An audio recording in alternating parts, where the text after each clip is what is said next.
Virtuous Sangha, out of compassion, for the sake of this assembly and all living beings, please turn the wonderful Dharma wheel to teach and guide us how to end birth and death, leave suffering and attain bliss, and quickly realize non-birth.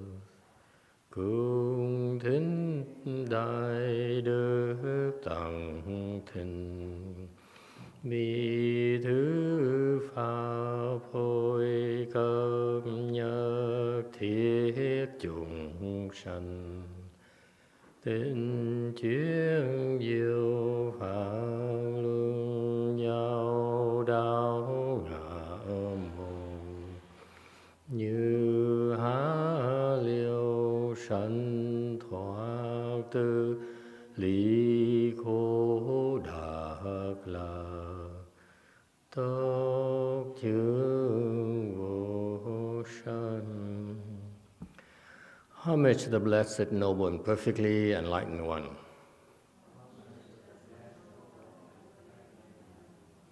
Nam mô Sanantu Suchedoye Alahadi San Miao San Putosye.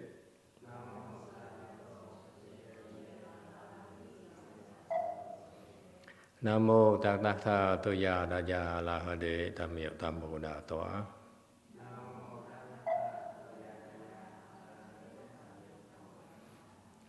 The unsurpassed, profound, subtle, and wonderful Dharma in 100,000 million aeons is difficult to encounter.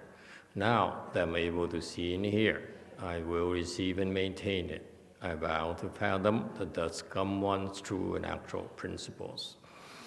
Wu shang sheng she wei miao fa bai qian wan jie nan zao yu wo jin jian wen de shou chi yan jie ru lai zhen shi yi.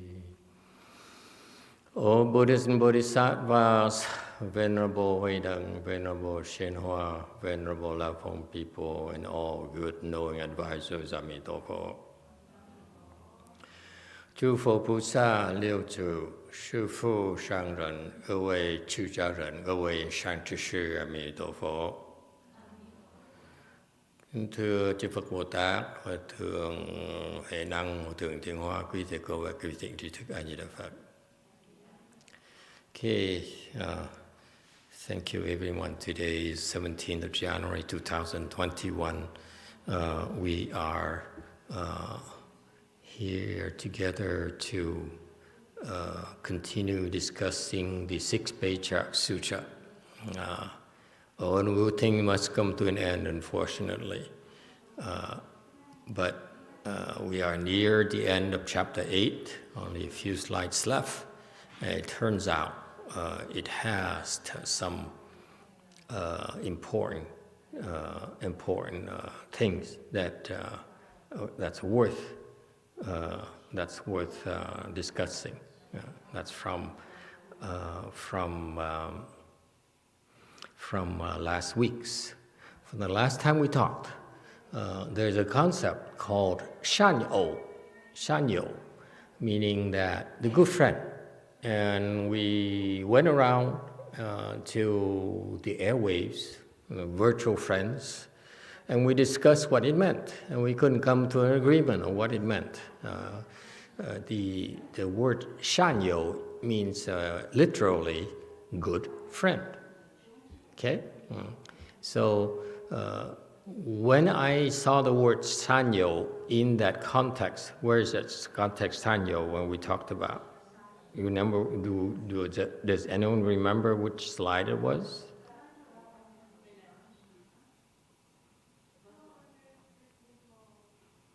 $254.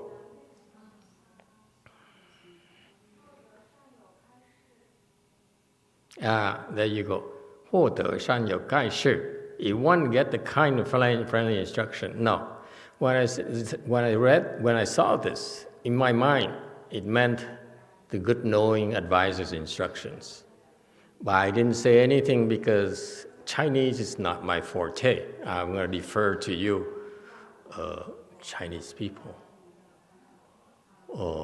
But it turns out Chinese people didn't know. Because shàn yǒu here is an ancient term. It's a special Buddhist term. Okay? I don't know it's translated into Korean at all. Or Vietnamese certainly don't have it. But actually, it's a Buddhist term that means that's later. That's later also called good no advisor. Shàn yǒu is same as shàn yǒu shi is a Chinese term for it. And so the shàn yǒu basically in the Buddhist sutras, the good friend here refers to the good no advisor. Okay, this is a concept that you can interpret it in terms in the modern days perspective. It's like the great teacher can also be your great friend, your good friend, if you will. Okay, because a good friend is the one that has your interests at heart and will take care of you and protect you and all those good things. Those are great friends. Yes? If you're lucky, and then in your life you find such friends, in Maya, that have nice ears, or sorry, I'm easily distracted. I have no samadhi whatsoever. But good friends, good ears, it doesn't matter. The concept is there. It's a wonderful concept where you say that, you in your life, eventually I hope you all have a chance to meet with a good friend who will take your interest at heart as much as their own self-interest. To me, that's in layman's term, a good friend means. Okay? And so in Buddhism, the good friend here actually has a clear definition. So what we did is my research staff, I know I'm using big words. So we did some research on that, okay? And I thank you for the research. So actually, we have research capabilities nowadays, if you give us enough time, okay? So on slide 255, we updated the file a little bit for your reference. So we looked up the definition of good friend, which is another word for a good known advisor, okay, from a dictionary. This is the one of the most popular, most important Buddhist dictionaries out there. Very scholarly work, okay? So, not influenced by politics and so forth. Very scholarly, okay? Yeah, thorough. And so it has this definition, okay? And this good friend here, and we never talked about that, and we should talk about today, and we can discuss it. In general, today, let's talk a little bit about the concept. This is very Mahayana concept, which I find to be so important. One of the important concepts in Mahayana that is very useful. It's timeless. It's useful. Okay. So the good no advisor has a Sanskrit name, Kalyanamitra. Okay, it sounds like some sort of actress names, you ask me. Someone who is proper, okay, is proper, meaning the comportment is proper, the behavior is proper, doesn't do improper things, doesn't steal, doesn't kill, doesn't lie, okay, doesn't con people. Okay, so that's proper behavior, if you will. So this is the kind of people that we want to draw near, by the way. Doesn't matter who you are. There's a saying, there's a French saying, tell me who your friend is, I tell you who you are. So the Chinese has a word, you draw near yellow, you turn yellow, meaning have more Asian friends. If you draw near black, you turn black. Go to south of the United States, there's a lot more black people. Just kidding. Okay. So when you draw near rouge, you draw near red, you become red. Okay. So whatever you draw near, okay, you take on those same characteristics, okay, of those people. So it matters who you're with. Okay, not only so much more. The case is for when you draw near a teacher and you choose a teacher, that person needs to be proper. Is that clear?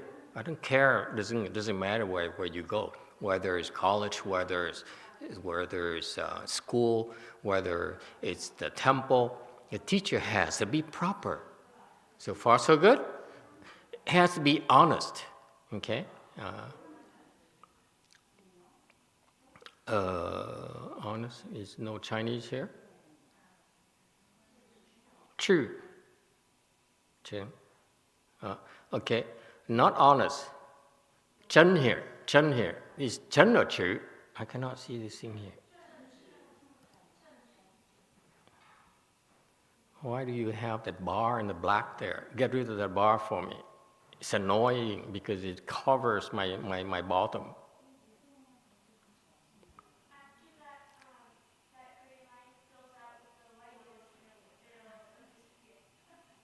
Thank you, my good friend.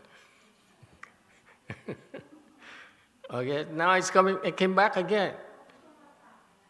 Who did this?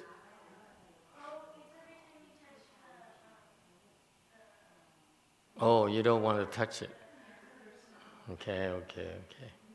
I will not touch it for the rest of the lecture. YouTube has a question. Brady asks if the dictionary is the Buddhism A to Z. Sorry? Is the dictionary the Buddhism A to Z? No, it's a Chinese dictionary. It is the Chinese characters up here. It's right here. It's only in Chinese. This is probably, to me, the most complete Buddhist dictionary I know of. Okay, this is where I go first. All right, not available in English, by the way. It's translated from Chinese to Vietnamese, but wasn't translated into English. Okay, hopefully one day the Fo Wang Shan, that Xilai temple, and those other organization, maybe they're translated. The higher scholars are translated. Would be fantastic. Would be a great service to English Mahayana English. Okay. So anyway, this person here is proper, Chen. This person here, Chu, is not honest. It's straightforward. Okay? It's not honesty, because good no advice can be dishonest. Straightforward.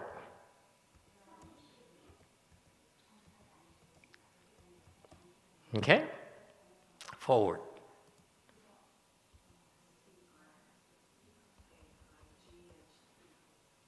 Straight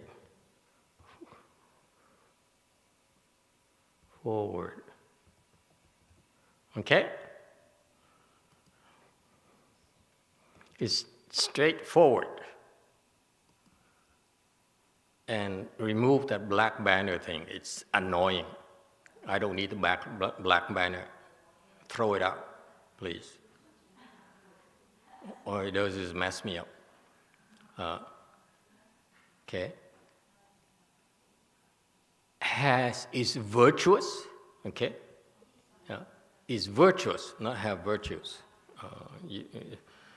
virtuous has a different connotation, having virtues. By having virtues, for example, a man has virtues.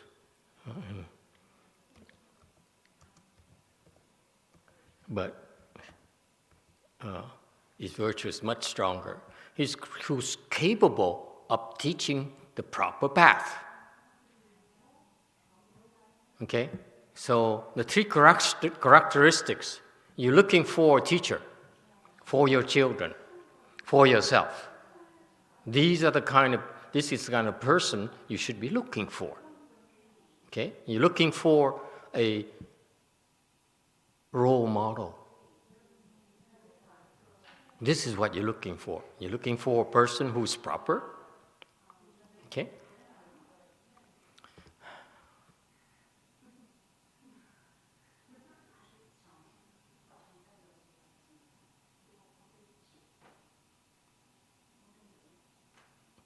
Can we nuke Google or something, Google Slides or something? Can't do that. It's proper, it's straightforward. Okay? The mind had to be straightforward. This is very Buddhist. A teacher has to be straightforward, cannot beat around the bush.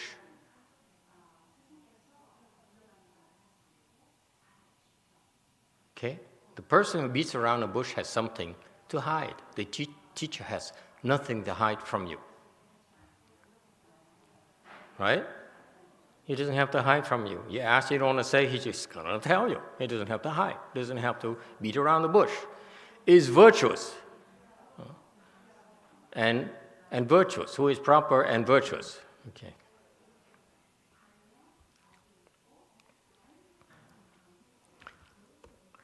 Who is capable of teaching a proper path.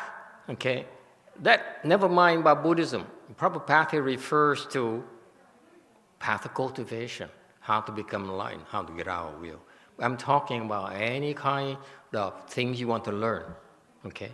In general, this is, you can go from Buddhism to a good teacher. Okay? You go to you want to look for role models. This is the kind of person you want. Okay? Especially young people. Our children, your nieces and nephews, they need to have role models, and this is where you, as parents, as who wish to provide guidance to your children and to the next generation, you need to help them identify and look for these types of people. Okay. Life is a lot more than just learning how to cook, learning how to do mathematics, learning about chemistry. Life is about learning how to be the proper person, the right person, a good person who has skills. So the skills are, in my humble opinion, it's just excuses for you to help hone your character. Because even after you graduate from college, you get a degree, you need to go after that interview right there. Okay? They're gonna base their selection process on more than just your grades and your knowledge. They also base it on your characters as well. Okay? You as a person as well.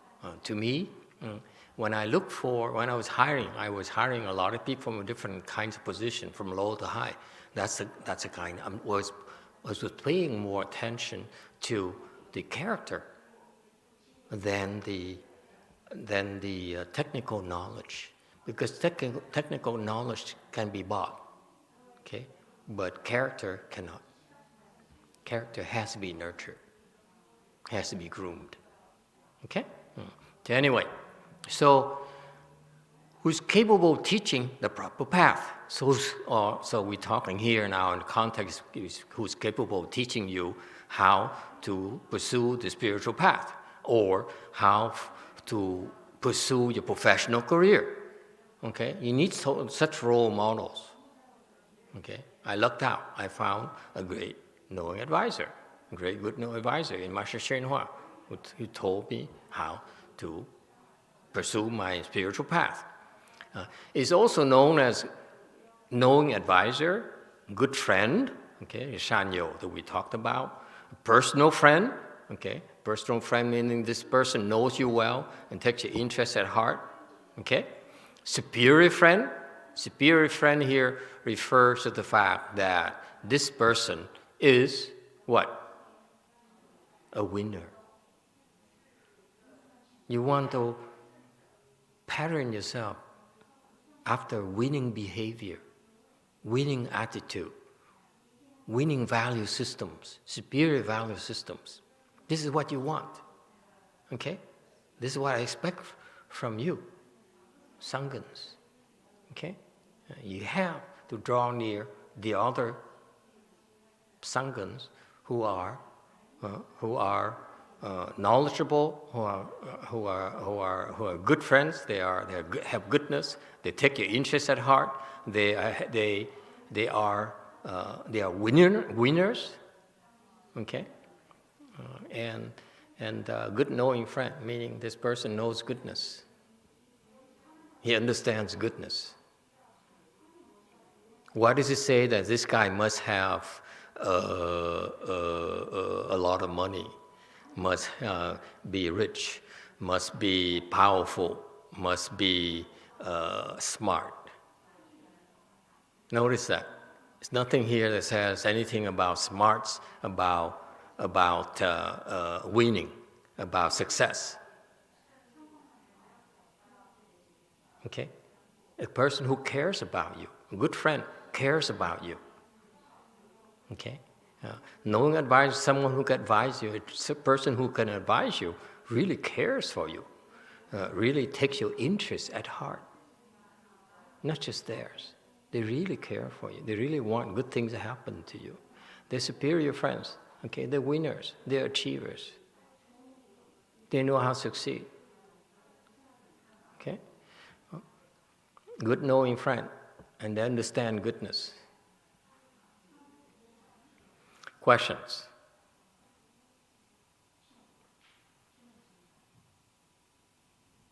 Good personal friend, not good knowing friend.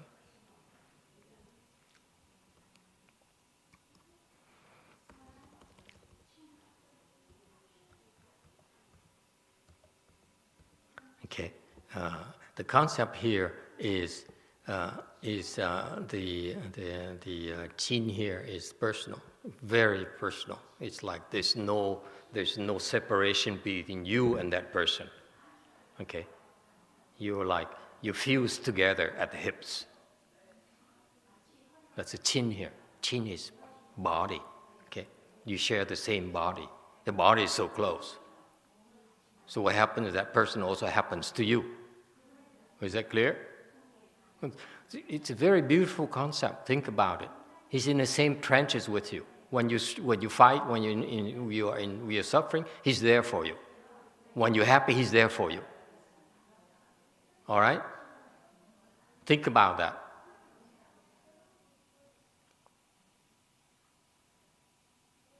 And you're smart. You look for a wife or husband that way as well. Why were you? So far, so good? Next. Slide 256. On the contrary, a person who teaches the deviant path is called an evil knowing advisor. This person knows evil, understands evil, and is evil. The best kind of knowledge is to be that yourself. The best thing about evil is that the best thing about knowing evil is you are evil. Okay? So everything you do, everything you say, everything that you stand for is evil. All right? And according to more scriptures here, this is para Nirvana, Buddha, Jing, Chen. So this is Patriarch Sutra. Okay, again, more of the Buddhist references that the Buddha taught, Shakyamuni Buddha taught. Okay, this person here, okay, anyone one who can speak about emptiness, no mark, no doing, no birth, no extinctions, those such dharmas and all kinds of wisdom. This person can make people joyful and develop faith.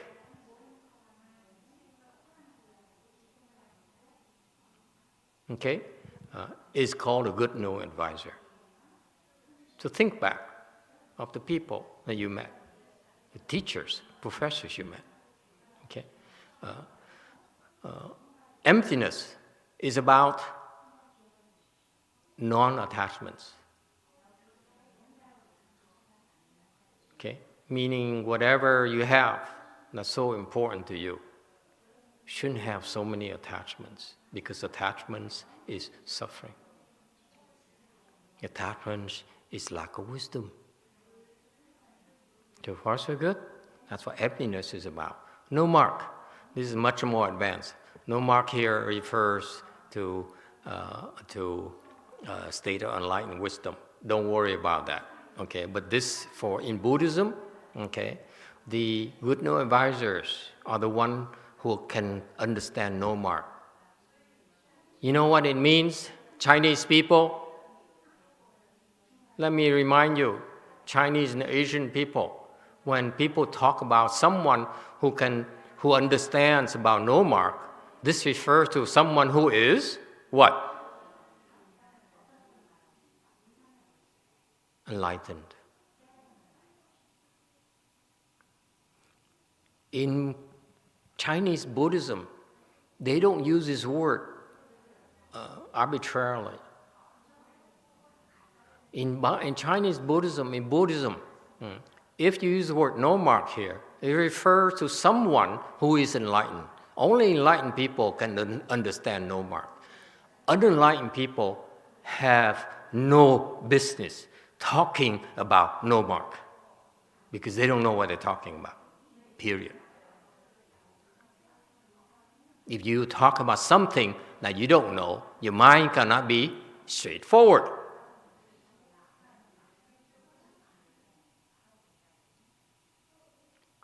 So far, so good? See, the three characteristics: who's proper, okay, who's straightforward, and virtuous, okay. Virtuous, proper, propriety. Whatever the customs is, whether it's in a different country, different cultures, the good no advisor needs to adapt to the cultures. So far, so good. You don't say, I'm American, therefore I go to country A. You have to be American. You have to be like American democracy. That's baloney. You go to a different country, you adapt to the culture of the country. So far, so good. That's proper. Straightforward. No need to beat around the bush. Spit it out. Say it as it is. Call a spade a spade. Okay? Virtuous. What is virtuous? This person is not constantly trying to gain benefits for himself. In contrast, a virtuous person is a person who's repeatedly takes losses. Any problems? It's very high standards, ladies and gentlemen. We're talking about really superior people. Not just creeps, not just con men, not just lowlifes. We're talking about shining stars. We're talking about idols. Okay? We're talking about great people in the history of mankind.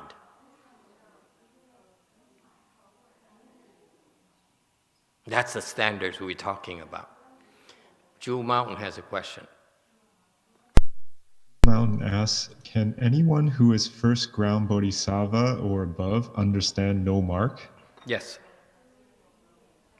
All right. Okay. So far, so good. 3 characteristics. Is this person proper? Does he do improper things? If he does improper thing, it's not my teacher. Run away, run.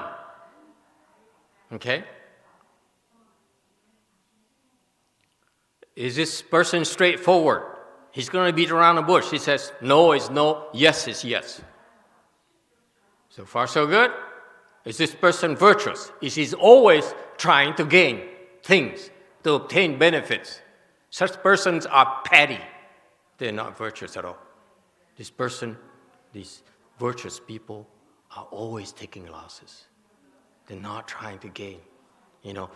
By the way, this is what bothers me about a person of great wisdom like Mr. Warren Buffett. He has such wisdom. And what does he do his entire life? Make money. It's one of the most disgusting things you can do in your life is just make money. Just make more, gain more benefits. It's nothing dirtier than that. Nothing virtuous about that. And yet, the guy has great wisdom.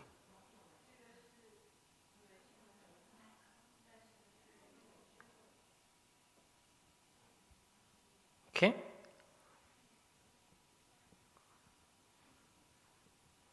Who's capable of teaching you the proper path, teaching you, pass the knowledge to you to become a great chef, to become a great engineer, to become a great physician.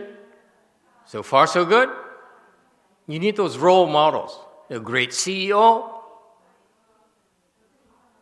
great investor, but don't follow Warren Buffett's. Okay?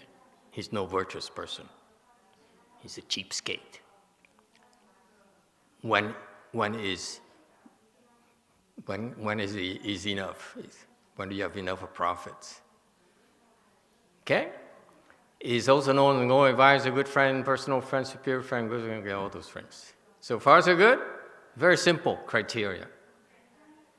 Questions? Next. The one who teaches even path, okay? The one who teaches about harming, about killing others. The things, what he does, what she does, is to harm others, to kill others, to gain personal benefits. That's an evil person. It's an evil teacher. Okay? Just like, Angulimala, who is a great Brahmin, an example of this disciple, Shakyamuni Buddha. Angulimala was a Brahmin. He followed a great virtuous teacher, Brahmin teacher, and he was doing great until the teacher got jealous, suspected that he had improper behavior towards his wife, young wife and beautiful wife. So he told Angulimala to go around and kill people. That's when, if that happens to you, you should know, based on this talk tonight, it's no longer your good teacher. That person becomes changed from being a good teacher to an evil teacher. Run.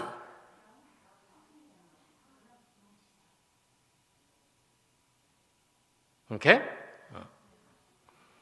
In contrast, someone who can speak about emptiness, okay, you can develop skills, you can develop knowledge, you can develop superior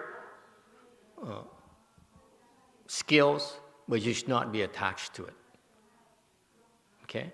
No mark refers to sagely people. Okay? Non-doing, and this refers to at least a fourth-stage arhat. Okay? No birth, no extinction. Okay? Those things. These, in general, when people who can talk about emptiness. Okay? No mark, no undoing, no birth, no extinction.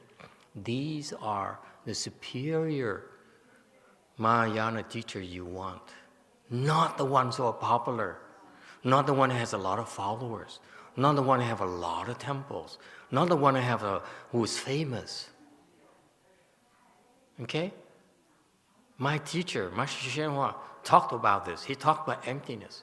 He talked about no mark. He talked about non-doing. He talked about no birth. He talked about no extinctions.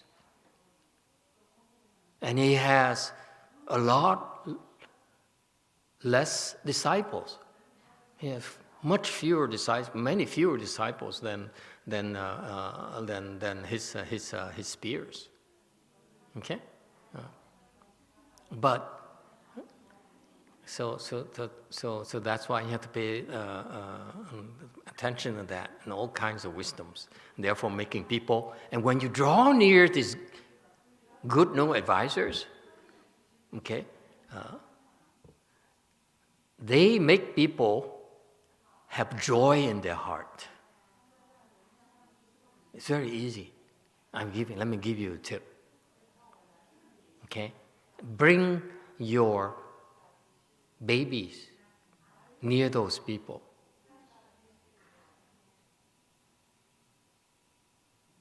So far, so good? Bring the babies. Bring the young children near those people. Eventually, in time, the children becomes happier, joyful, because of the positive energy these beings, these superior beings, exude. It rubs off that. You draw near them. Naturally, the children become happier, more joyful. Observe that. Okay? Of course, there are always exceptions. If your children, the young children, are depressed, they're not going to become happier. They probably will become scared in some cases. But in general, if you have a well-adjusted child, infant, younger children, okay, don't wait until they come too old, like teenagers or so. Are you a teenager yet, Helen, honey? Is she 10 years old yet? Huh? How old are you?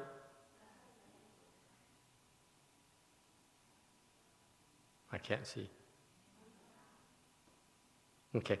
Anyway, when they're still younger, they become joyful when they draw near these people. Okay, and faithful is when this refers to older adults. So young people are joyful, and older people are more faithful, more devoted. Okay. But it's kind of hard to detect real faith because adults fake it all the time.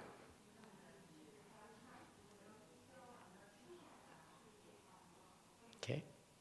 But you, yourself, will find that your faith becomes stronger and stronger and stronger. It grows.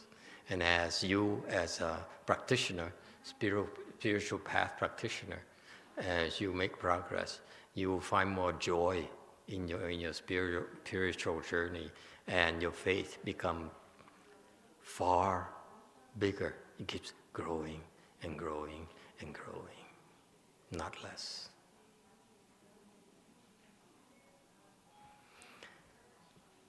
Questions or comments? YouTube question.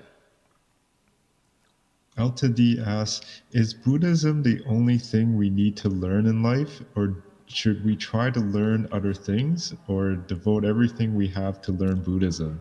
Depends on who you are. If you're a lay person, assuming you speak asking from the perspective of a lay person, then what you ought to do is have a balance. Okay?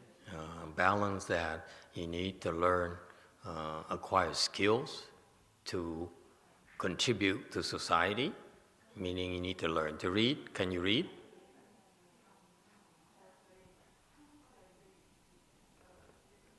Okay. Can you do mathematics? Can you add? Can you subtract? Okay. Those are important skills. Certain skills in society where you need to acquire those skills to survive in society and make a contribution and earn your place in society. That's important. But to me, equally important, the other half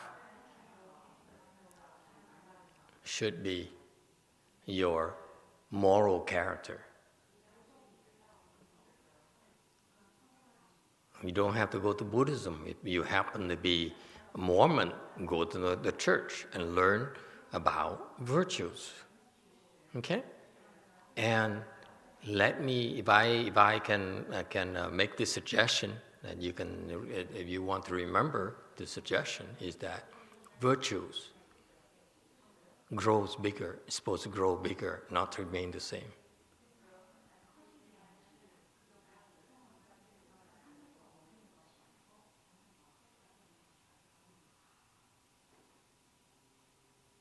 It's inside, not outside. This is why I criticize a person like Warren Buffett. Okay? He's a good person. He did great things. But his virtues never grew. Okay? Just because you give more money to people doesn't mean you're more virtuous.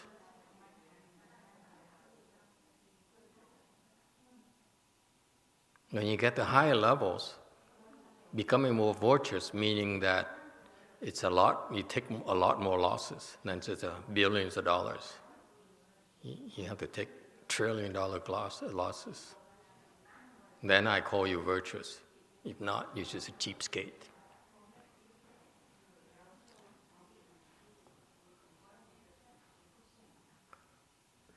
Questions or comments?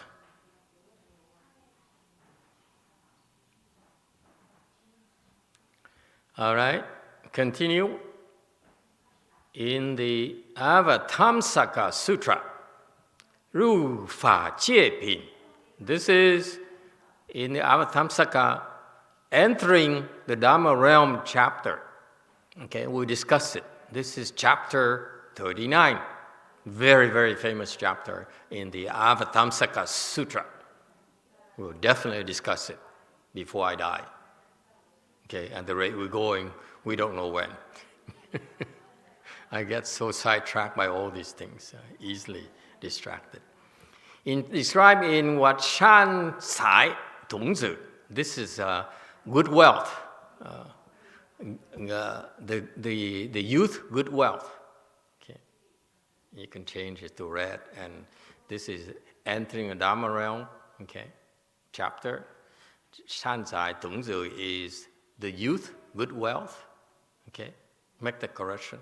Okay, in this good wealth cultivation path, he visited a total of 55 good no advisors,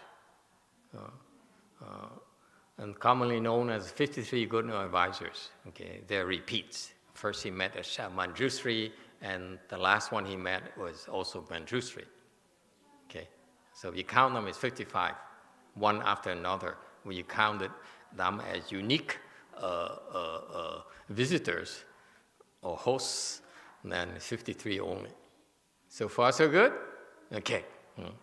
He says he found 53 good advisors. Okay. It goes up to the Buddhas, Bodhisattvas, and down to humans and gods. And so these teachers, by the way, are not just Bodhisattvas. Some of his teachers are actually humans. Some of his teachers are actually gods. Okay. Bodhisattvas and Buddhas described as humans, the Buddhas and Bodhisattvas who appear, manifest as humans, who manifest as heavenly beings and so forth, who manifest as a woman, okay, and so forth. Okay, for example, he learned from Lady Maya, who is the mother of the Buddha. She's right now a goddess up in the heavens. So this good wealth youth flew to the heavens and learned from her. Okay? And then along the way, said hello to God, the Christian God. And those who are curious, yes. He met with God and said, hey, how are you, dude? That kind of thing. Hmm. 258. So the point in the prior slide is that a good no advisor can take different forms. It's not just bodhisattvas. It could be any form, because bodhisattvas are known to appear into many, many different forms. Okay, and so that's why you don't want to be discriminatory. You look at those characteristics. This person proper. This person straightforward. Straightforward, not smart, by the way. Smart people are not necessarily your good no advisor. Okay? This person proper, this person straightforward, this person virtuous. Those are the three major traits of a good teacher. It's not that complicated. It applies to your friends. Applies to your daughter's friends as well. Who does she hang around with? Who does she look up to? And if is that person that she looks up to, is that person proper? Is this person straightforward? Is this person virtuous? That's what you want your children to draw near. You want to get married, and you should. Don't follow everything your mom wants you to do. Okay? Get married. Okay? And make a lot of babies. Contribute to the population, to the future generation. And so you look at your wife, your future wife, your future husband. Is this person proper? Because your wife, your husband, should be one of your good knowing advisors as well. Because you spend so much time with him or with her. She should be a good knowing advisor, in my opinion. Okay? So, not only what is exemplified, the kind of behavior is exemplified by this good wealth, youth, in the Avatamsaka Sutra, is that this person devotes his life to seeking better teachers. I'm not saying if you look at your wife and say, "Oh, is she good enough?" and then eventually you have to replace her with someone better.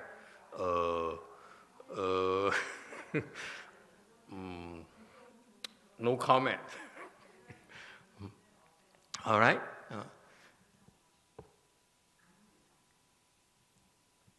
Okay, we're not going to touch that topic. But if you're looking for what is exemplified in Buddhism, in Mahayana, of a superior person, is this person keeps on looking for a better teacher. So, just for the record, okay, I'm not advocating you need to change your wife. Okay, keep her. If she's a good one, keep her. But then nothing stops you. No one stops you from looking for another teacher, whoever she might be. No sense of humor. Oh God, you guys are too serious. Okay, Q, go ahead. Master, what is the difference between proper and virtuous? What's proper and virtuous? What's proper is acceptable to the norms. Okay, whatever norms you want to adhere to. Proper in Buddhism has a certain norm. Proper for Chinese culture has certain forms. Okay? So that's what's proper. All right? Virtuous, as I said, virtuous, you want to be virtuous, you have to be willing to take losses. not seeking gains. Seeking gains is not virtuous, by the way. It's very unvirtuous behavior. Yuck! Ikia! That's why monks and nuns, by the way, you Korean Sunnis, you know, of different cultures, background, you want to be a Sanghan, you have to be virtuous. What does virtuous mean? That you, as a monk, you have to take losses, not seeking gains. Seeking gains is worldly. Virtues, meaning taking losses, is the way of transcendental wisdom.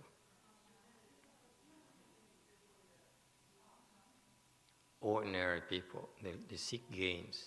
We seek losses. We take losses quietly, time and time again, and no one knows. And on top of it, they slander you as well.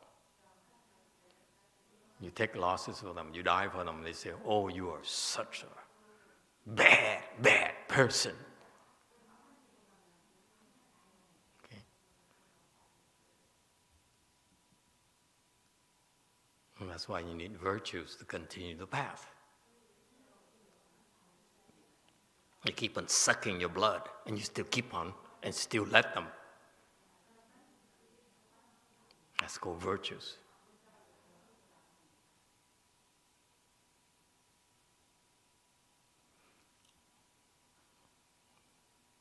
Next. That's Mahayana, by the way.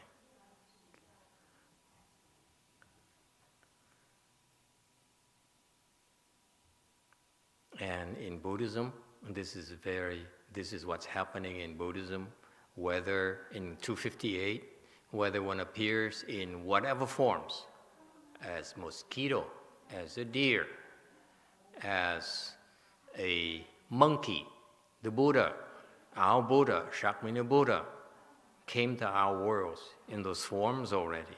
He came here as a monkey, came here as a deer. Okay? Whatever forms, as long as one who can direct living beings to renounce evil and do good,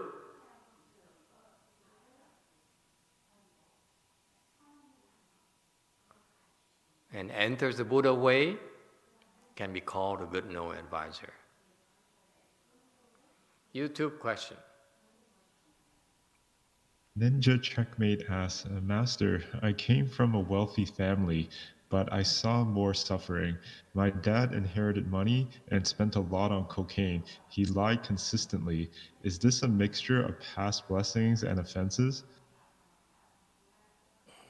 Good thing I didn't hear this person's name, because I would like to get to know this person a little bit better. So is it from the past? Yes, a lot of things. That's what happens to a lot of people who have wealth.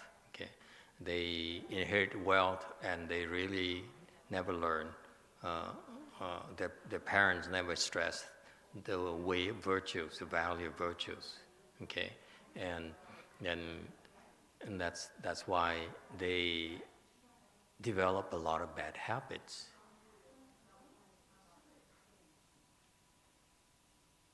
So, yes, it turns out that rich people are very hard to be virtuous. Smart people find it very hard to be virtuous. They're way too smart for them to be willing to accept losses, because taking losses is totally stupid. Being virtuous is a very stupid thing to do. Look at it. The bottom line is very stupid to be virtuous, because all you do is benefit others and take losses time and time again. It doesn't make sense to smart people, to savvy people, experienced people, worldly people. They know better. Why would you take losses? That's stupidity. Only stupid people take losses. No, stupid people suffer losses. They don't take losses. Wise people, virtuous people take losses. Is that clear?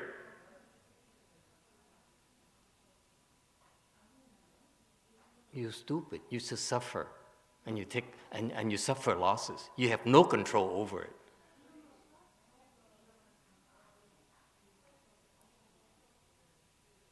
Virtue is that it's a choice. You choose to take losses.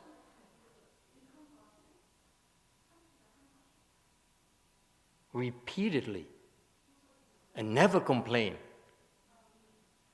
and never tell anyone about it. Don't put on your Facebook page, I participated in this fund drive. That's not virtuous at all. You're advertising yourself.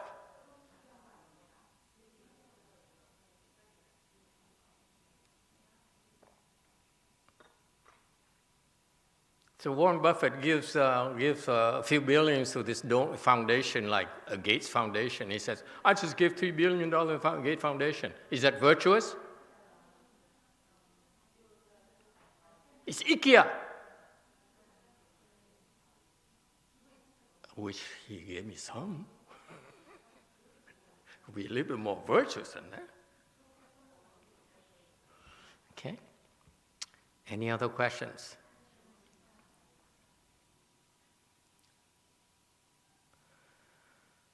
Next, 259. Still more?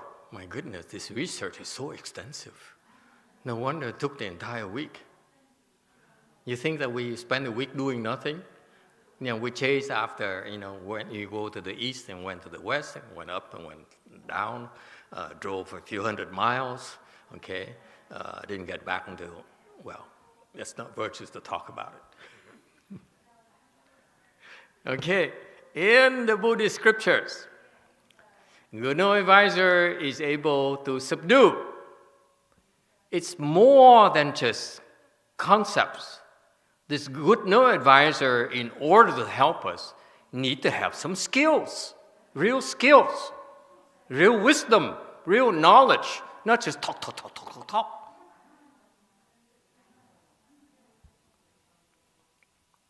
This person can subdue.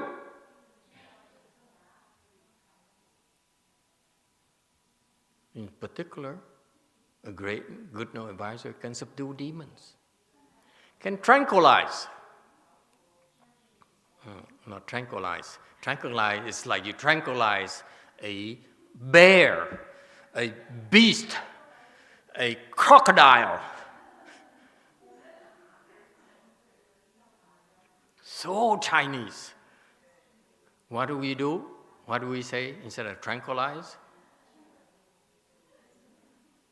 Come on, you English-speaking people, help me out.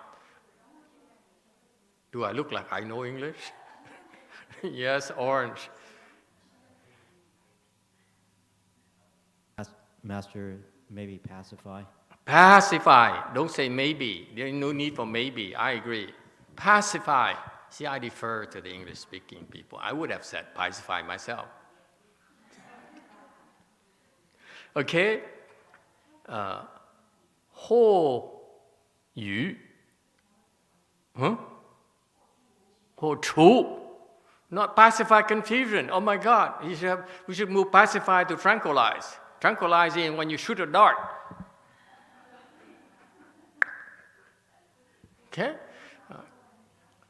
或除 expel confusion. Chase away confusion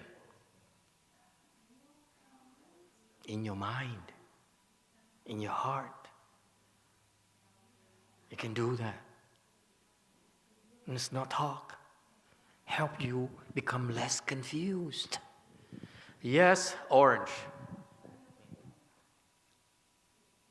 Master, I think it's Pink. It's dispel confusion, not expel. Dispel. Oh, dispel confusion. Much better yet. Pacify confusion. Change it to dispel confusion. Very good. Next. Increase virtue. Increase the goodness in your heart. Makes you more stupid in taking more losses. And you're so ashamed of it, you don't dare tell people. Somehow, my good no advisor encouraged me to take more losses. I've been doing that and more every day. I can't tell you about it. I can't even tell my mom about it. My husband about it. I have to lie to my family about it.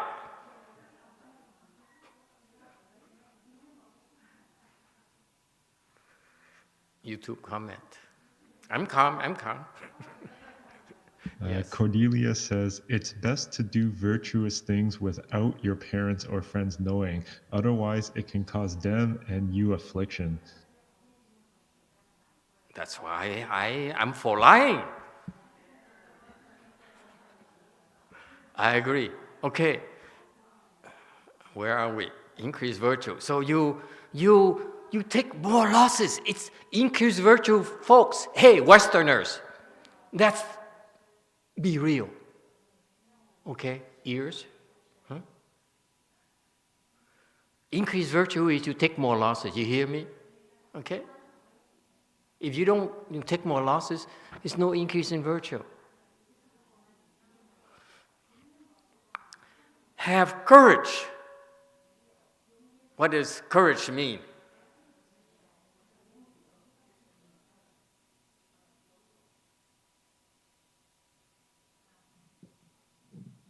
I don't know.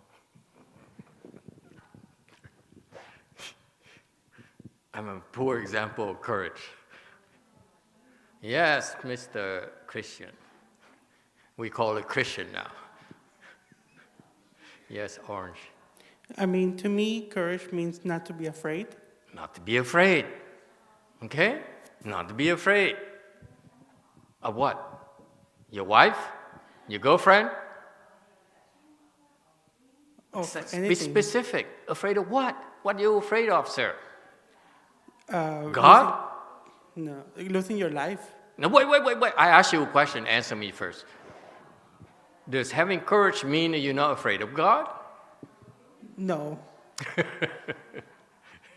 Okay. Now we know how far your courage can go. Where I come from, I'm not afraid of Buddha.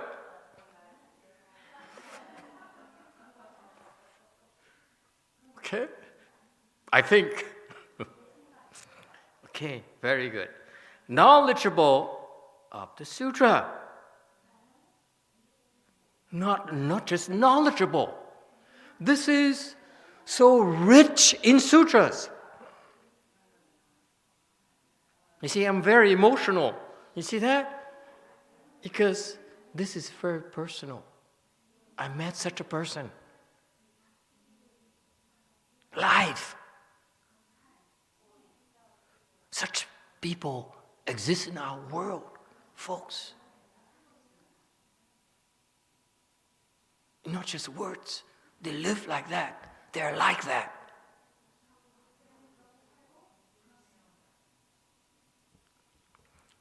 Jingfu here is rich in sutras. What does rich in sutras mean? Literally, sutra, rich. Sutra, wealthy. What does it mean, sutra wealthy? He understands so many sutras. What does it mean, understand so many sutras? Sutras are words of wisdom, lessons of wisdom from the Buddha. Highest level of wisdom from the Buddha. So he knows so many lessons about wisdom, about virtue, about all the good stuff. It means that he's just, for example, not just good in architecture, in medicine, in law, in Kung Fu. He's rich in all of those things. Isn't that cool? This is the best good no advisor you can think of. He's good at everything. And that person is the Buddha. And plenty of people like that in Buddhism. We have produced people like that years. Okay? For real. They're real. Questions? Oh yeah, fingers.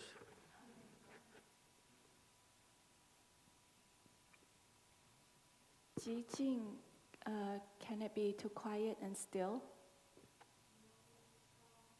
Where are we? 寂静 pacify, can it be too quiet and still? Yeah, it could be quiet still too. Change pacify the quiet and still.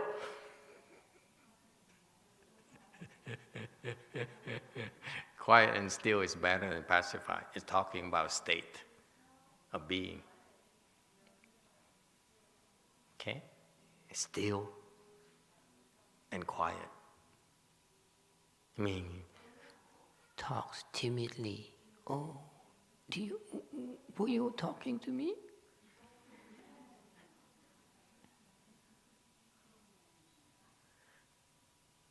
Yes.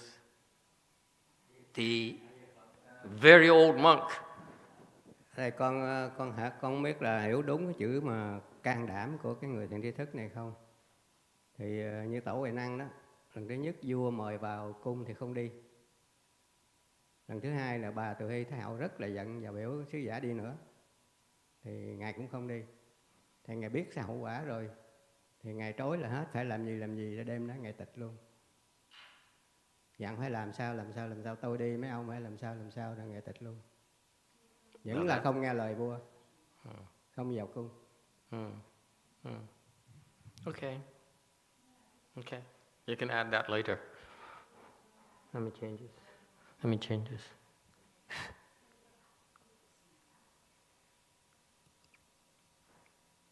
It's work in progress, you know.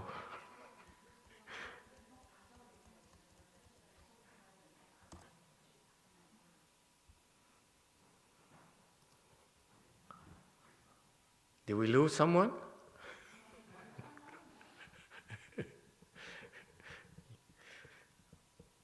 We just lost someone. Those of you online,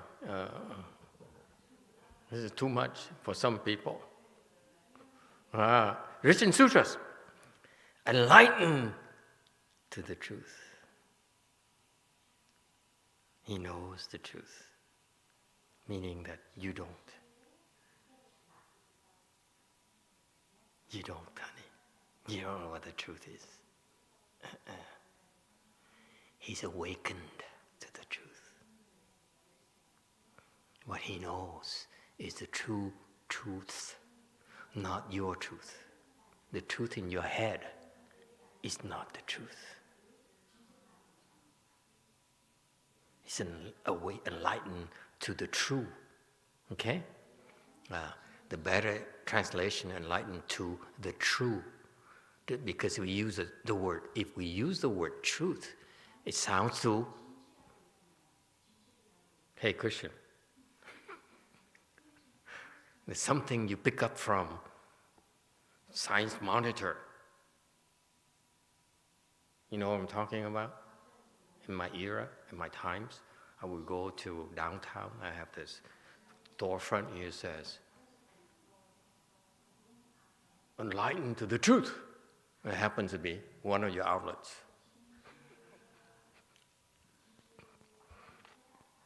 The true here is in capital T. Okay, it's only one true. The true here is only one. Not two, it's only one.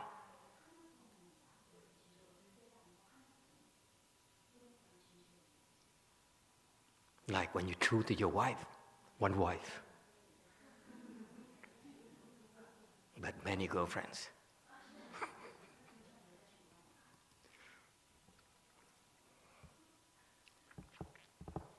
You find it funny, huh? A kitchen manager. Very wicked mind. Shàn yǒu. Why are you jumping? Don't jump my screen. Don't touch my screen, please. I saw that. Okay. You think I wasn't paying attention? Okay. Eloquent. Shàn yǒu, he says in so well as eloquence. Meaning what? Whatever he says is so interesting. It's so much fun to listen to. Okay? Not clownish at all. Okay. Deeply compassion, has deep compassion, profound compassion. Okay? Lý Tuệ. He's apart from regressing. Okay?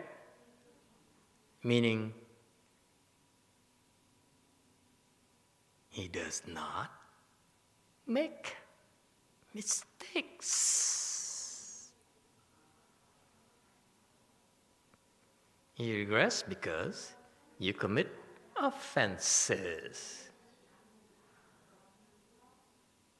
So I ask of you, all of you, you think you better?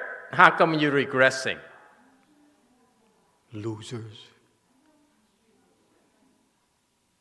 Why are you regressing? And you still think you better? Come on, wake up, idiots.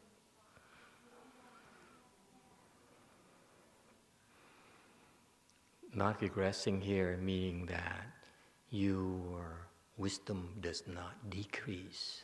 Your virtues do not decrease. Yes, your wealth decreases because you give money to the temple, Way Mountain Temple. But your virtues does not decrease. Why are you laughing? Some of you are laughing. I'm very serious. I'm very true. Okay? Apart from regressing, okay, etc. And add the old monk's things, whatever he said, as well. The 10 merits and virtues. Okay, those are the 10 merit and virtues. Okay? Memorize them. If you really want to gauge people, I don't need to memorize these things because I met such a person already. My Chinese master, he is able to subdue. Okay? He is able to subdue my violent nature, my vicious nature. I was a mean SOB. He subdued me. That I know. He's quiet and still, okay, very, very low-key. Okay. Dispels confusion in my mind, help increase my virtue. He called me Go Te. And that's why every time I was about to do something to harm people, I said, this is not virtuous at all. My master would be unhappy with me. So I stopped. Have courage. I'm still working on that. Rich in sutras, work in progress. Enlightened to the truth, well, impossible. Eloquent, well, more clownish. Have profound compassion, zero compassion. I'm still working on that. Give me some more time. Apart from regressing, maybe next lifetime. Okay, those 10 merits and virtues, 1, 2, 3, 4, 5, 6, 7, 8, 9, 10. Memorize them.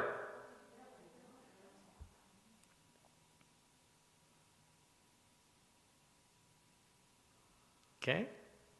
Why is it so quiet? No one is keeping track of it anymore. Okay, so it's too much for you. Let's go into something more practical, shall we? Okay. And don't leave yet. We still have another few more minutes.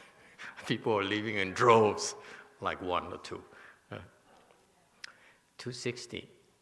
A good friend, according to the sutras, this is Vinaya, according to Vinaya. Okay, it's also defined in Vinaya.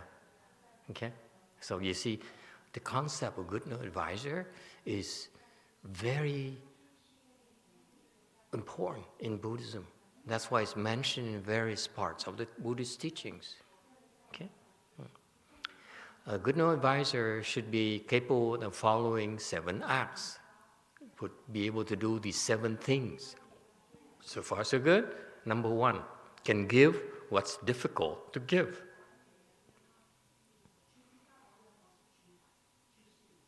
Okay? The Buddha, before he became a Buddha, he gave up what? Royal throne, money, fame, power. He gave them up. Yes? He gave up the family. Okay? So you give up things that's difficult to give. Number 2, to do what's difficult to do. It's not supposed to be easy. It's supposed to be a struggle, folks. It's more than you can handle. Oh, one person's coming back. Thank you, Lord. It's supposed to be difficult, folks. It's not supposed to be comfortable. Okay? YouTube has a question. Vicky asks, do they have a concept of good knowing advisor in Hinayana? No, they don't. They have a teacher, but good advisor concept is in Mahayana only. 3, can endure what's difficult to endure. It's internal. You know, they keep on sucking your blood day after day after day after day after day. And you ask yourself, how much more do I need to give? Okay?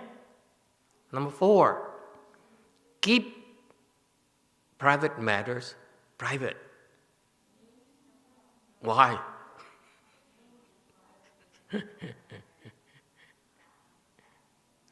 Does it make sense to you?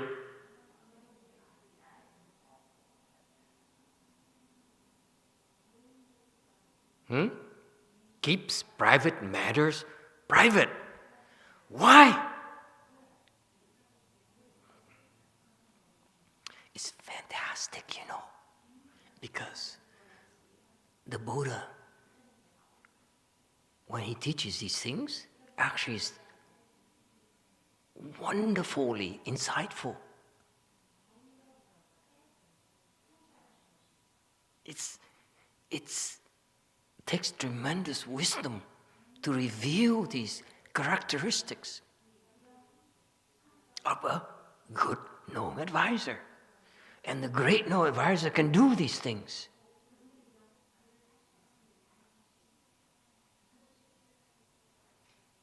Better than the lesser good knowing advisor. So tell me, why would you want to keep private matters private?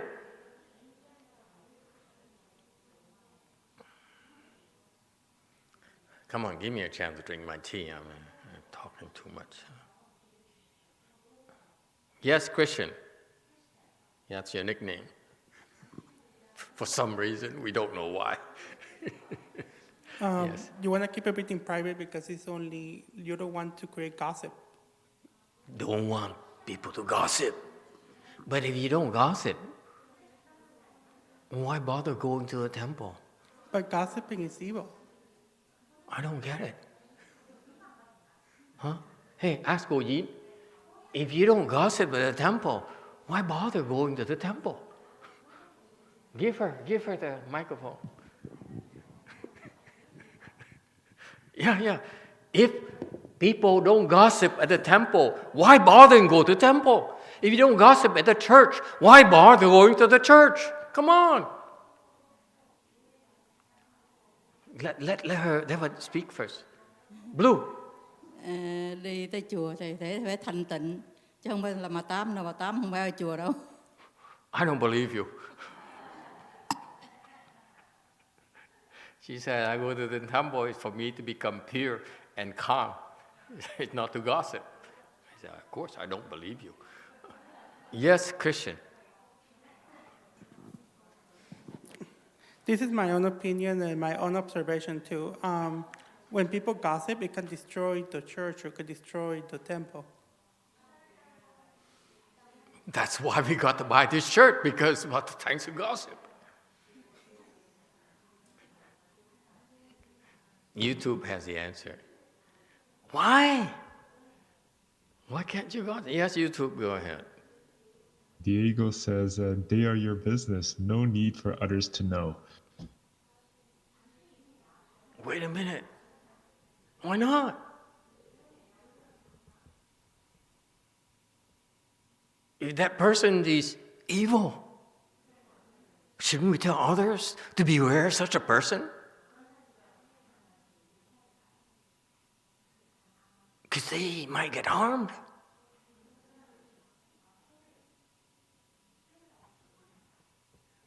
Huh? Shouldn't we tell?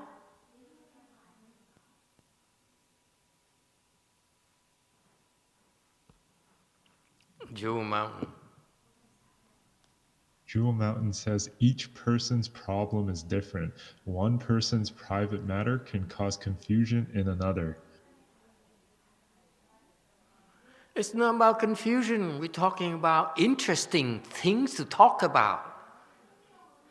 You can go and stay home and watch TV for so long. When you go to the temple and to church and gossip, it changes. It evolves. It gets more interesting. Anyone else?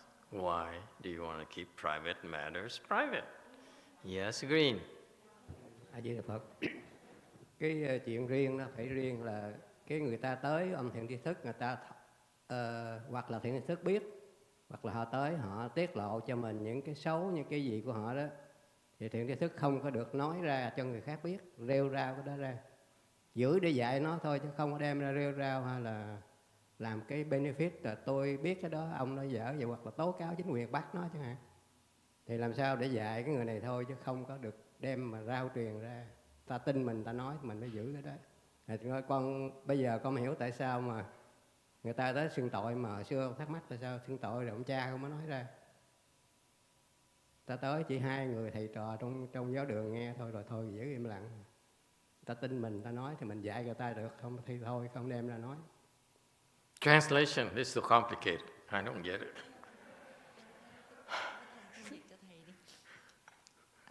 Master, in my opinion, the private matter is meaning when a person comes to see a good knowing advisor, they confess to you, they say things, and then the good knowing advisor should keep it for the purpose of teaching, not to retell it to other people. And then now I understand in the church when people come to confess to the Father, and then the Father should not say anything because that is about faith. And then that's about keeping secret. Agree or disagree? How would you like it? You go and see your shrink and say, I feel killing my wife. Is that something you want to tell others about? Yeah, at one time, can you imagine Mary Jo, the kind of secret she has? And she comes to the temple and says, she's like gossiping. Hey, Master, you guess what? Today, guess what? My latest patient told me.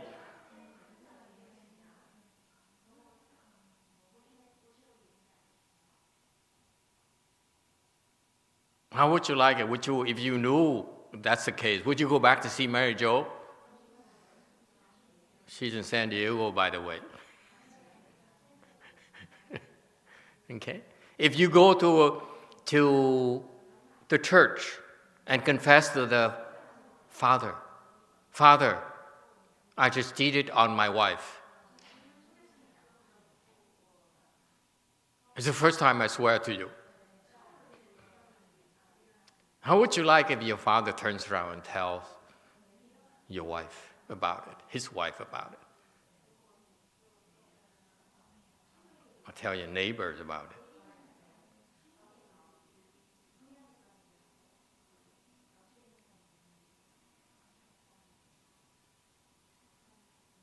All right? Can you see now why it's so important that the good people... Oh, go ahead. YouTube has the answer. Mary Jo's on YouTube and she says... I'm on YouTube too. She says, I do virtual consulting. She says... And you can disguise your identity. Yes, sorry. Go ahead. MJ. She said, we call MJ now because it's, we haven't signed a contract yet. MJ says, therapists need to report impending harm that we hear about. Yes, absolutely. Of course. Yes. Yes. There are certain rules and regulations, but in general, yes, of course, but in general, it's about you need to keep private matters private, right? Jewel Mountain, yes. Jewel Mountain says, private matters can generate more greed, anger, and stupidity in unenlightened people.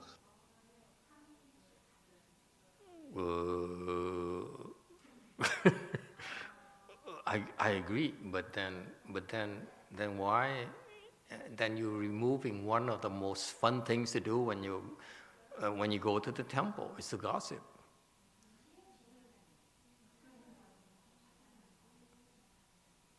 To me.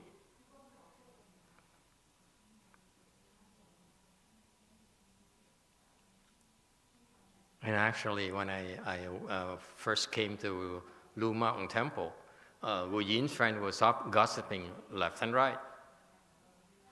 Her band, she has a group of people that she hangs out with. They gossip. Yes or no?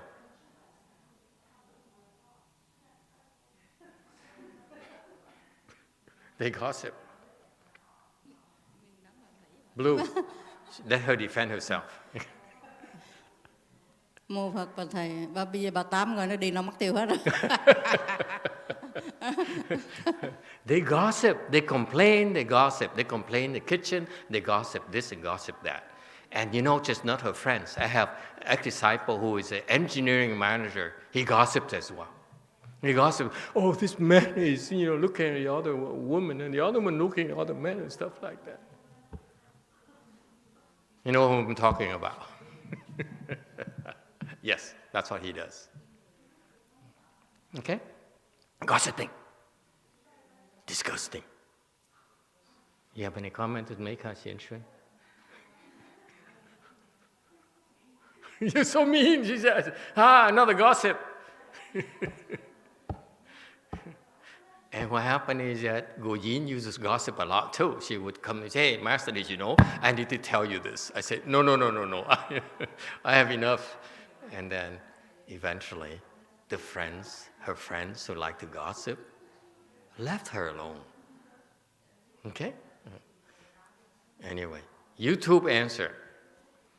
Hopefully it's not one of her ex-friends, Gu Yin's ex-friends. Mary Jo says, gossiping represents a lack of compassion. Lack of compassion, I agree.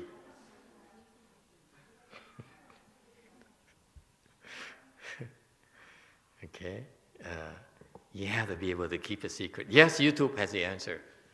MJ has something to add.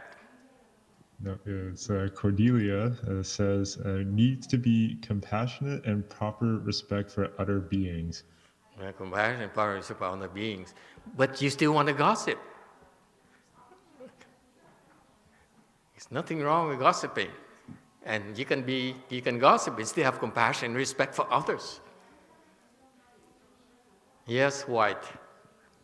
Master, it will create afflictions in everybody if the speaking out and just running the rumors or whatever. Yeah, it creates afflictions. It makes me very afflicted. Yes, it's true. But people still want to gossip. YouTube answer. Mary Jo says that confidentiality is the #1 ethical principle. Confidentiality is ethics. Yes, it's very important to keep confidentiality, meaning that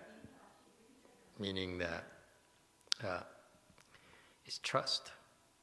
If you confide in your confessor and he or she cannot keep your secret, then you should not be confiding in that person. That's the standard. Yes, White. There was a time of the Holy Inquisition, and whatever the clergy or the priest heard from the confession, he had to take it to the Holy Inquisition. And then in there were chambers of torture and all kinds of things to make you either die or repent or what. Are you referring to the Spanish Inquisition? Yeah, because it happened also in my country. We still have the museums. You still have that? No, we have the museums of the Holy Inquisition. Museums about Inquisitions. Mm-hmm. Yes, absolutely. Okay. They used to burn witches and everything. Yes, in your country? Yes. Christian. I mean, those things did happen, but we have to remember that if a priest tells anyone else about the confession that he made, he can go to hell. He can what? Because he could go to hell because he can go to hell. Yes. No. Because they're breaking that secret. Oh, really? So that's a teaching. In your teachings, if the priest reveals the confessions of others, they hear the confession, and you go to hell. Yes. For example, the person says, I'm going to blow up a Wei Mountain temple.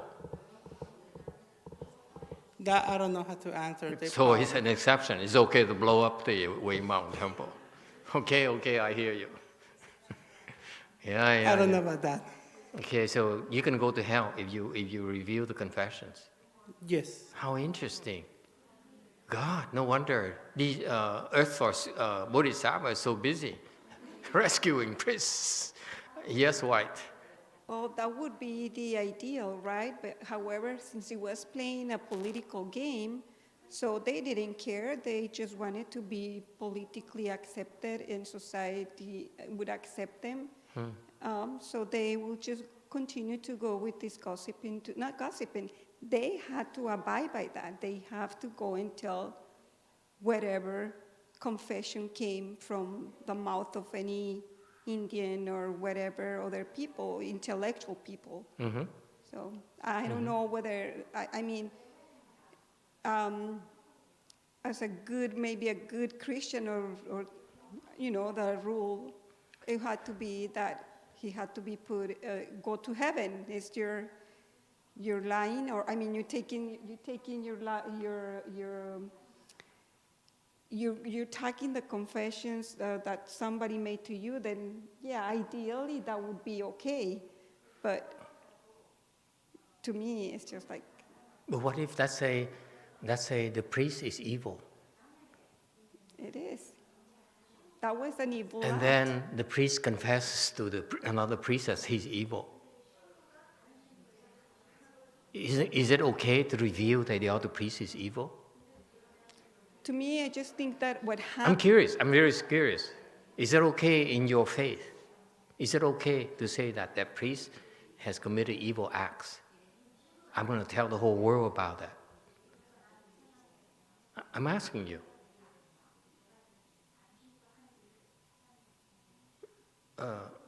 Yes, Orange.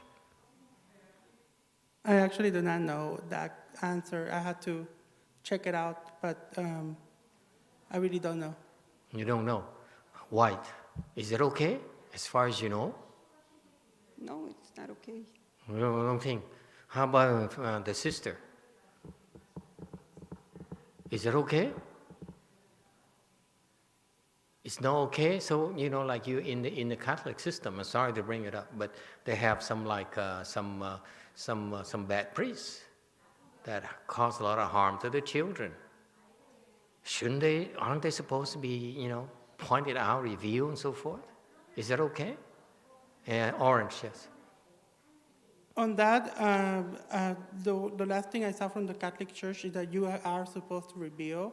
You're not supposed to reveal. You are supposed to reveal. You are supposed to reveal. Because if you're currently causing harm, that means that you're not repentant from your sins. So that means that you are allowed to make that to the bishop. Okay. How about you, White? You agree? I just think that there is something that it's not clicking with whatever the teachings from the Catholics or Christians, or it's just not clicking. To me, it's just empty, and it should be reported. Mm-hmm. Okay. Anyone else? Isn't it? I find it interesting. I thank you for your input. I didn't know in your system. In our system, okay.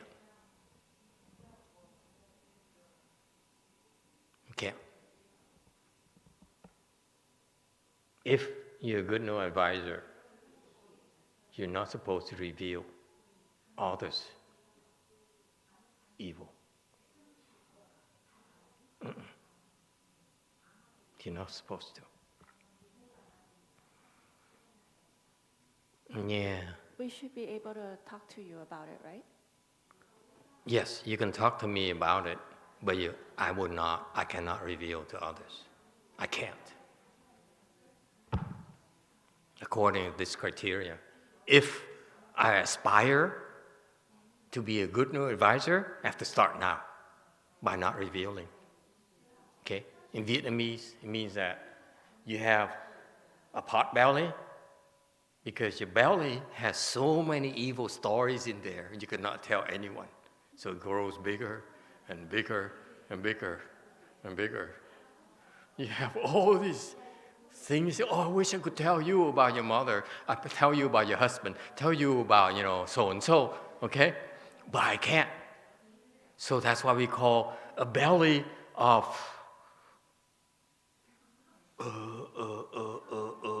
gossips we can't tell you. You know what I mean? Does Chinese Korean have a concept like that? We can't tell you. Okay? The Vietnamese. That's why, in general, the Vietnamese don't have pot bellies. Only monks who tend to have pot bellies. The good no advisor monks have pot bellies because they have so many ickier things they cannot tell people. You find it funny. It's not. Yes, Christian. I do have one question, but I would have to ask a priest. But my question is that, let's say a priest did harmful things to children in the past, and he repents. Is the priest has to reveal that sin of that priest to the bishop? That would be my question. Yeah, you have to ask your hierarchy. I wouldn't be able to help. I know. Yeah. We can't really help. We definitely cannot reveal it. Okay? Of course, we have to do things to repair the damages and mitigate the damages and make sure it doesn't happen. But we cannot tell people. Is that clear? It doesn't mean that we can turn a blind eye on these things. We just cannot tell people. This is absolutely not in Mahayana. You cannot tell people. You can't. If you tell people, you're not a good no advisor. The question is, if you don't tell people, then isn't it harmful? Are you contributing to the harm?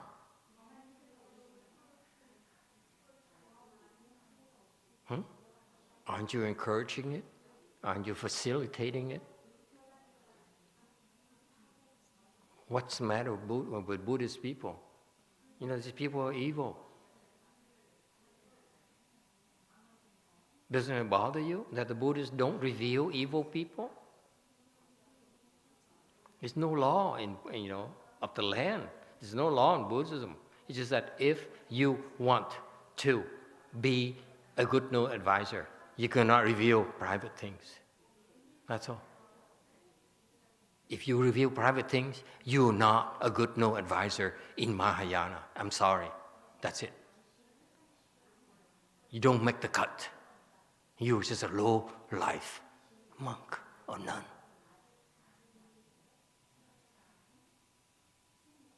Yeah, I'm talking to you. Yes.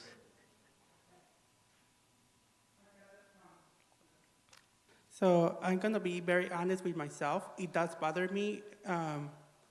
But I'm not only talking about the Catholic Church, I'm talking about Buddhism, as you were saying. So it does bother me by both ends, but I understand. You understand?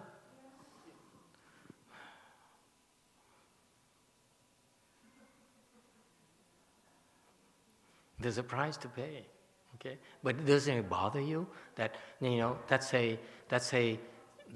this person, this priest is so evil, this monk is so evil. You're not supposed to say anything? What's the matter with you? Huh? What's the matter with you?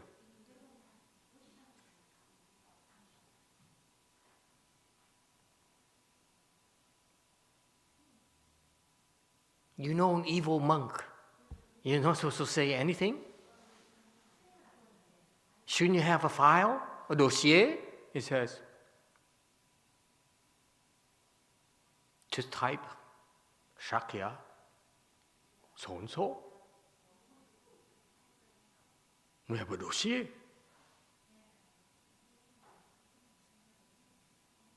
You're not supposed to say? Really?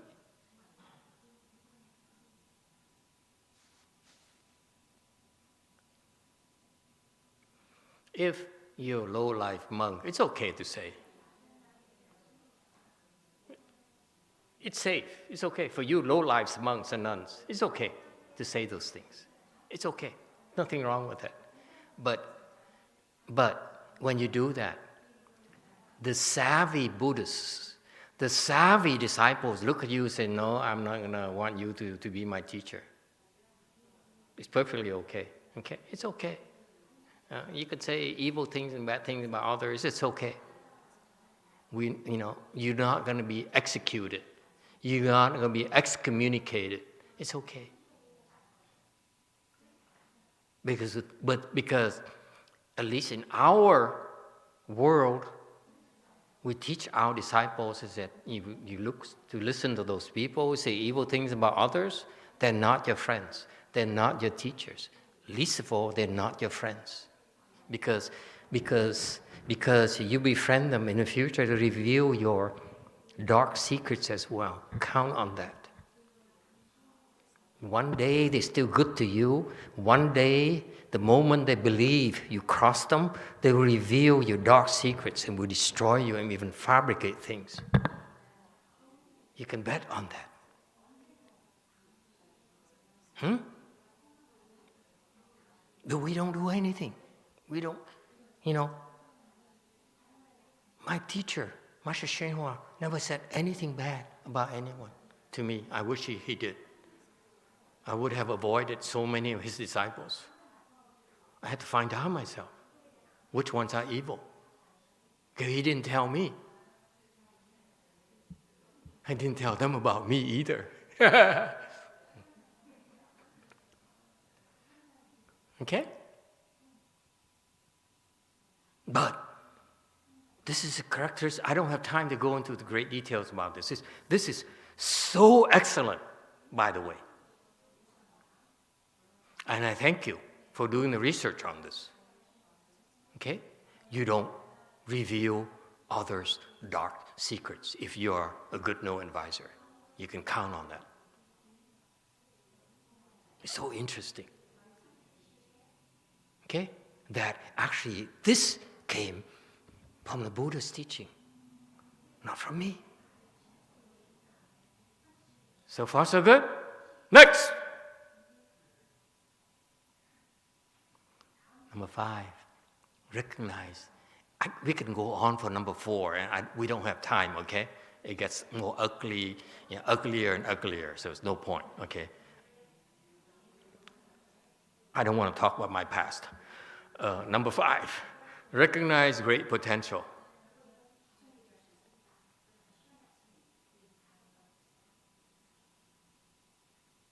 Before conditions ripen. This is so Buddhist. The Buddha himself is able to look at you and says, in the future, during a future kalpa named YongHua, I'm an example, okay? There will be a Buddha called YongHua, World Honored One. Why are you smiling? This is so disarming, distracting. I'm trying to concentrate in the future, during the time of a Buddha, where he will come to the world and he will teach a Dharma. And then this Dharma will stay in the world for 10 million aeons. Okay? And during that time, you will encounter that Dharma. You will study that Dharma. You will practice that Dharma. And then your mother will become enlightened.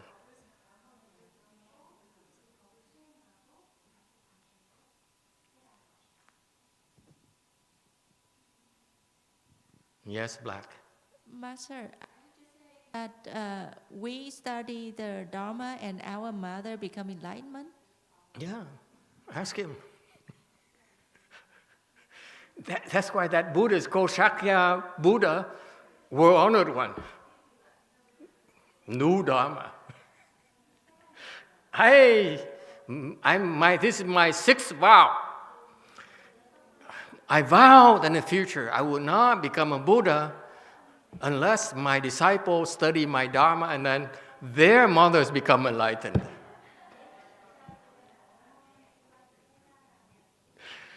I will never become a Buddha, let me tell you, at the trade school.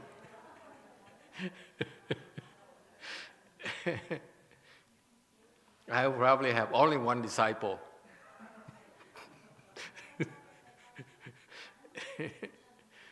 Huh? Yeah, you bet. That's vow number 6.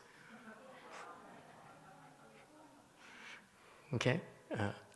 My point is that the Buddha, in his Buddhist wisdom, can take a look at you, Ikea people. The people that Go Yin's friends gossip about. Over there, that one, the woman over there. Her friends gossip about you. That's how bad you are. Okay? And they go on and on and on about you. You're so evil. And yet the Buddha looks at you and says, in the future, you also become a Buddha as well. He's able to see that. I'm talking about a fact, not imagination. Is it clear? The Buddha looks at you and says, you, in such date and date in the future, you will become a Buddha. In spite of Master YongHua trying to suppress you because he doesn't like you. You still become a Buddha. Isn't that cool? And that's why the wise teachers can recognize your potential. And let me tell you, give you a clue, what kind of potential is that person? Smart.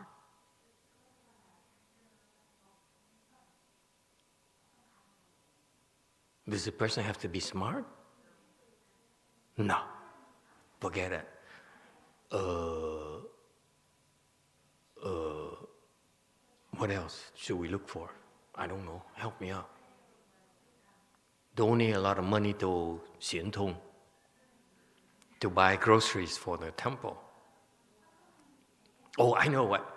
Her supporters bring a lot of instant noodles to the temple.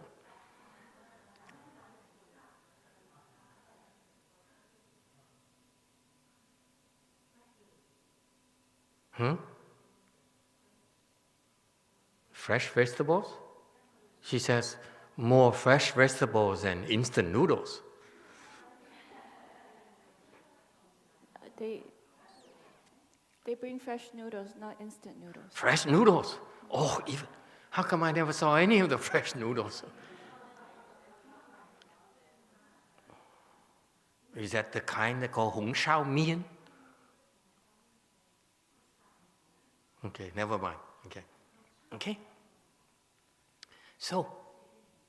So they recognize the potential of these people before they actually see it happen, before it happens. You see that? All right, we're talking about a great good no advisor, okay? Yeah. Number 6, we need to move on. We have only 10 minutes left.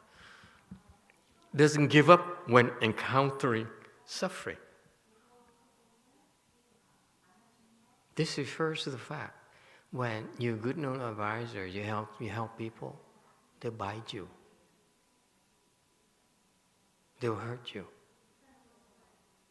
You have to bear the cross for them. You have to suffer for them. You want to help, you have to suffer for them. There's a price to pay when you want to help. You want to heal them of their illness. You have to die for them.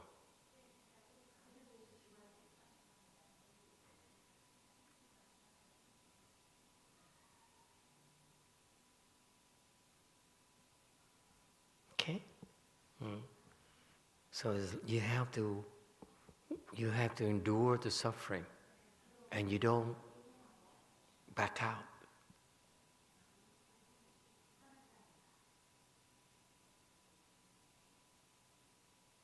Okay, number 7.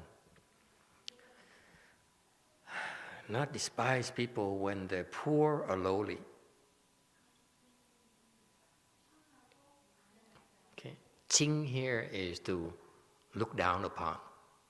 Okay, so you see someone who is destitute and lowly, you don't look down upon them.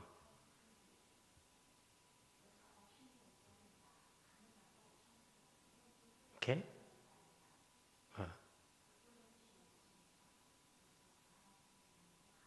So we're looking at poor and lowly, so with no social status, very low social status. You don't despise them. They don't have money. They're poor. They're destitute. You don't despise them.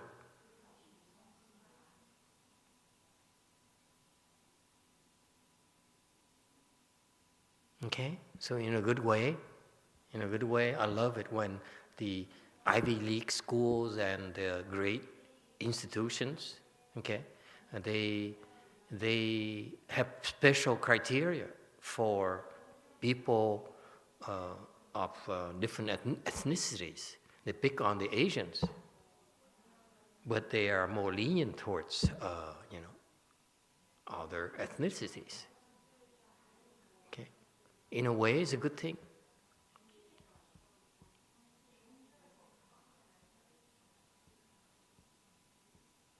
All right, and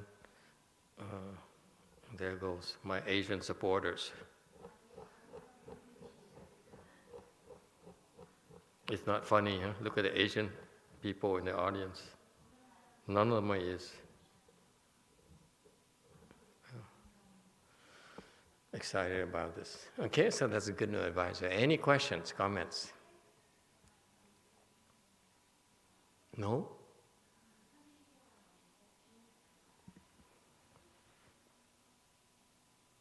Those are the criteria you need to look at to gauge the kind of level of wisdom of a great teachers.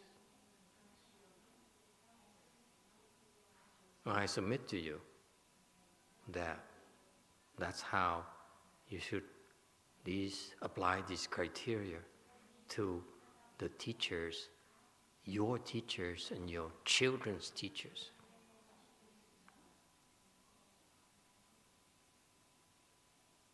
You want to educate them, you want to help them, you have to help them in this way.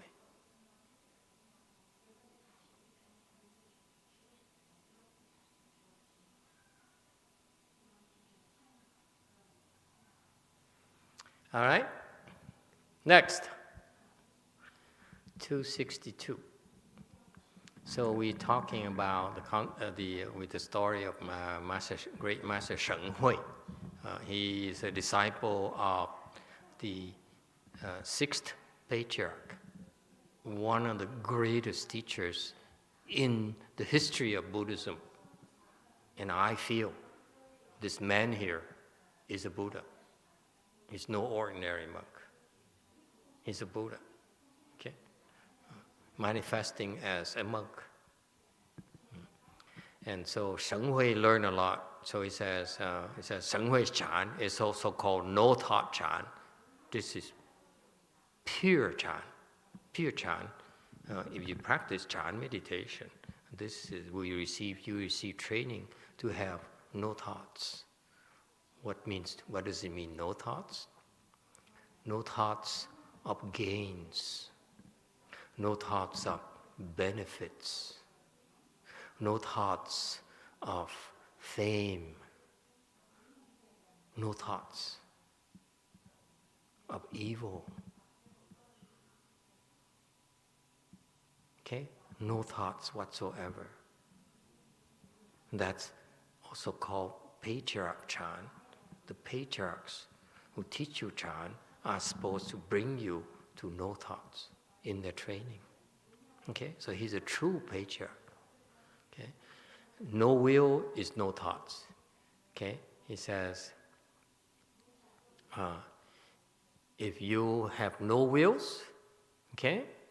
Meaning you don't, a will is that you want something to happen, okay? Meaning that someone beats you up, someone harms you, and it hurts. What do? You say, stop it. Aren't you beating up on the wrong person? No. You don't say anything. You don't do anything. You take it. That's what Shàn Yǒu taught. Except, what thing he failed? Where did he fail?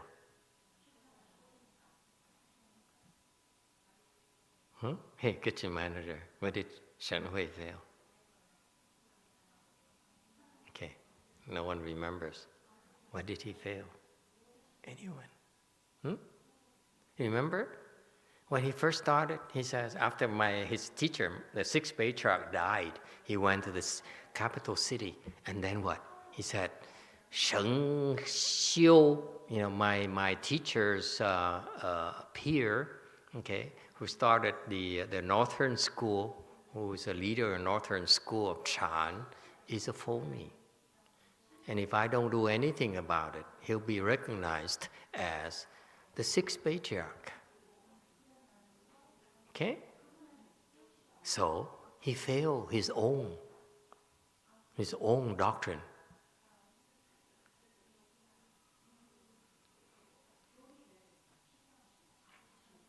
I would not want him as my teacher. Sorry. Let me put it this way for you. If someone badmouths me, and slanders me, what do? Nothing. Nothing whatsoever. You don't have to say, you're so wrong. Okay? Do nothing. He felt it was important for him to reveal that his senior was a phony. It's absolutely not acceptable to me.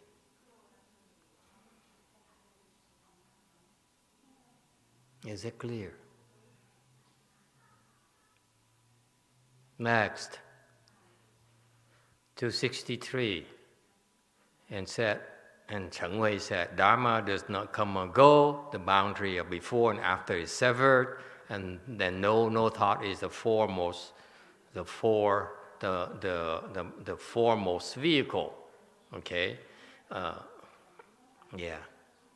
Cheap talk. But he's the one who goes around and tells people and told people that shàn yǒu is a fake. Don't ever do that. Although Shen Hui advocates no thought, but according to Zhong Mi, Heze advocates, that's his descendants. The word no is a door to all wonderfulness. It's a lot of big words, okay? But it's one thing that he failed is that he tried to take down shàn yǒu. That's not good. That's not okay. Okay? 264. Thus can see he put most emphasis on view liberation. The core difference between North and South schools are the North school focuses on practice, meaning meditation. The South school focuses on knowing. North school focuses on samadhi to produce wisdom. South school focuses on wisdom, nurturing samadhi. Okay? It's a lot of words. Okay? Don't worry about it. Let the Chinese discuss it back and forth, back and forth, back and forth. All I want you to know is that Sheng Hui, this guy here, does not make the cut for our Mahayana Chan. Okay? I don't take his teaching seriously. Is it clear? It's a lot of nice words. They're accurate, but it's a lot of words. It's what he did that bothered me. Why would you go and destroy someone's reputation? Although he's not a good monk, but he did a lot of good in that as well. He has no wisdom to the point here. He can only see the bad things and not the good things that Shэн Xiu did for Buddhism. Really? And all he saw is that Shэн Xiu is a bad guy trying to be a patriarch. Let him. What's the matter with you? Huh? Shэн Hui. I'm sorry. Come closer. Get closer. Come, boy. Shэн Hui answered Wei Yang, another Chan monk. Dharma, Master Hui Cheng, need to cultivate samadhi first. And after samadhi, then produce wisdom. Shэн Hui doesn't agree. Don't worry. Thank you for the research, but don't dwell on Shэн Hui's teachings, okay, guys? We way beyond this, okay? It's wrong. It's not good enough for you. 266. I'm sorry. Would you give me a few more minutes? I need to finish this, and then we move on from Shэн Hui, okay? Because I'm tired of Shэн Hui.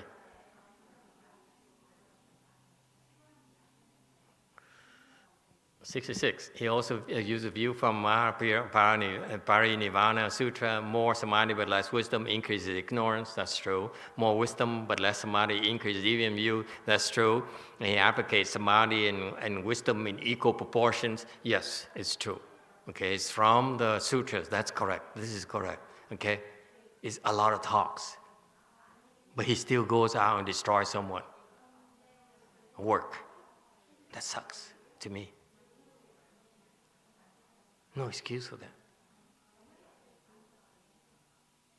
And he calls himself To me, it's no. If Shen Hui is like a low-level Chan master, I have no problems. But he calls himself a patriarch, and people recognize him as a patriarch. That's why I have to speak up. Okay? He's no patriarch. It's not the standards of patriarchs in our Mahayana. Our Wei-Yang standard is much higher than this. Okay? 267. His Dharma sect, his school, Heze school, Heze is the name of his temple, lasted for 150 years. He found a lot of suckers for 150 years and was discontinued at the end of the Tang Dynasty. Okay? In 796, the Crown Prince Zheng Chi gathered all Chan masters to establish Chan door guiding principles, search for transmitting Dharma proper and side system, finally made imperial order to make Heze Shen Hui the 7th patriarch and wrote the praise. The patriarchs and the patriarchs. Okay, you have from the 6th patriarch, 7th patriarch, you have like a big gap in quality. Okay, unfortunately. 268, in these 35 years after Shen Hui passed away, after the 5 dynasties, only Shen Hui's Dharma brother, Jing Yuan Xing Su, that's the 7th patriarch, and Nan Yue Huai Rang, 2 branches increase gradually in number by day. So you see, okay, it's not just me. The Buddhist disciples recognized it too back then. He says, Shen Hui, only low-level people would go for it. They wouldn't want to go near Shen Hui schools. They would rather go to the other schools under the branch of the other patriarchs, the other 7. The 7th patriarch, after the Huineng, there are a few 7th patriarchs. Shen Hui is one of them, but the others are better. So the good disciples went over there. They didn't follow Shen Hui. You see that? Okay? People know. Trust me. Don't worry. Don't worry. Let them do whatever they do. But the people who have wisdom know. Let them say whatever they want to say. Do nothing. It's okay.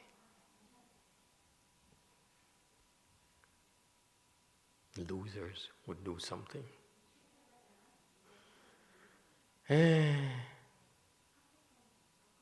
Okay, I think we're out of time. I'm sorry, I can't finish it. This is our research, okay? So that's all we got for our additional research, because you cannot find this in the 6th Patriarch Sutra. So I thank you for your research. It opened my eyes, and I learned about the times back then, how these patriarchs evolve. Clearly, Shen Hui is a superior Chan monk, but still not good enough for our standards. Okay? I want you to know that. In my humble opinion, not interested in this guy. Okay? We have better things to do. Final questions and comments? If not, then let's do a reverse reference, please. Okay? Thank you.